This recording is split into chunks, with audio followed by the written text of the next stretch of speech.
আসেন আমরা নিজেদের একটু ইসলাহি করার চেষ্টা করি। কিসের কারণে দুনিয়া এসেছি, কি করছি আর কি করণীয় ছিল, আমরা কি যে কাজ করার জন্য এসেছি সেই পরিপূর্ণ সেইভাবেই চলছি নাকি বেফলে চলছি? আল্লাহ পাক কি আমাদের যে নিয়ামত দিয়েছে, এই নিয়ামত শুধু এই জন্য দিয়েছে যে আমি আপনি খাবো, পান করবো এবং এই দুনিয়া থেকে চলে যাব? আমি যে কোরআনের আয়াতটা পেশ করেছি, আল্লাহ রাব্বুল আলামিন বলছেন, হে ঈমানদার নারী এবং পুরুষেরা, তোমরা ঈমান নিয়ে আসো, যেমন ঈমান নিয়ে এসেছিলেন আমার সাহাবায়ে কেরাম করে। আল্লাহ নবী সাল্লাল্লাহু আলাইহি ওয়াসাল্লামের সাহাবারা কেমন ঈমান নিয়ে এসেছিলেন আমরা সবাই হাদিসটা কম বেশি শুনেছি। 3 দিন খাওয়া হয়নি, স্বামী বাড়ি থেকে এসছে, তবু তাকে হাসি মুখে বরণ করে নিয়েছে। কয়েকদিন চুলো জ্বলে নেই, এটা তো 3 দিন অন্য একটা রেওয়ায়েত এসছে।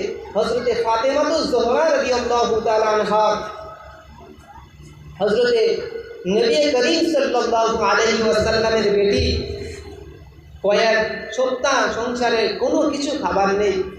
সন্ধ্যেবেলা আলী রাদিয়াল্লাহু তাআলা আনহু বাড়ি ফিরেছে, হাসি মুখে দরজা খুলেছে, খোলার পরে বরণ করে নিয়েছে। নেওয়ার পরে আলী রাদিয়াল্লাহু তাআলা আনহু ঘরের ভিতরে এসে বলছে, ফাতেমা, আজও তোমার জন্য কিছু জোগাড় করতে পারলাম না, আজও হাসান হুসেনের জন্য কিছু আমি নিয়ে আসতে পারলাম না। আমি এত একটা হতভাগা স্বামী, আমি এমন একটা হতভাগা পুরুষ, তোমাদের জন্য কিছু জোগাড় করতে পারলাম না। তো হযরতে ফাতেমাতুজ জোহরা রাদিয়াল্লাহু তাআলা আনহা শোনাচ্ছেন যে, আলী, কোনো চিন্তার কোনো কারণ নেই, পেরেশানি নেওয়ার কোনো দরকার নেই, যা আসে পানি খেয়েই থাকবো, তুমিও থাকবে আমিও থাকবো। এই কথা শুনে হযরতে আলী রাদিয়াল্লাহু তাআলা আনহুর মনটা ভরে গেল। আল্লাহর তরফ থেকে ফেরেশতা চলে এলো নবীর কাছে, যে নবী, যাদের পরিবারে এরকম হতে পারে তাদের জন্য তুমি জান্নাতের খুশখবরি, জান্নাতের সুসংবাদ শোনাও। সুবহানাল্লাহ। আর আজকে আমাদের পরিবেশ কেমন দেখেন না, 4-5টা জামা কাপড় রয়েছে আলমারির ভিতরে, যদি ঈদের সময় না কাপড় চোপড় কিনে দেবো আল্লাহ, তাহলে তো আর মুখের দিকে তো আর চাকালে যাবে না।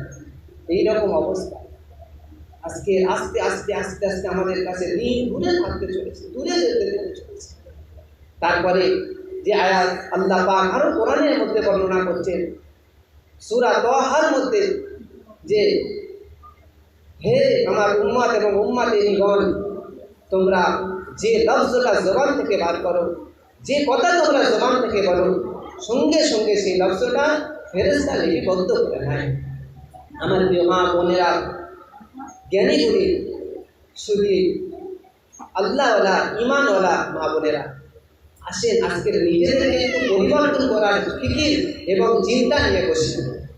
যে হায় রে, আমরা 60-70 বছরের জিন্দগি এই তো প্রায় পার হয়ে গেল, 20 বছর, 30 বছর, 40 বছর, কারোর 50 বছর হয়ে গিয়েছে, এখনো ভালো করে কিভাবে আল্লাহকে ডাকবো সেই কথাই জানি না,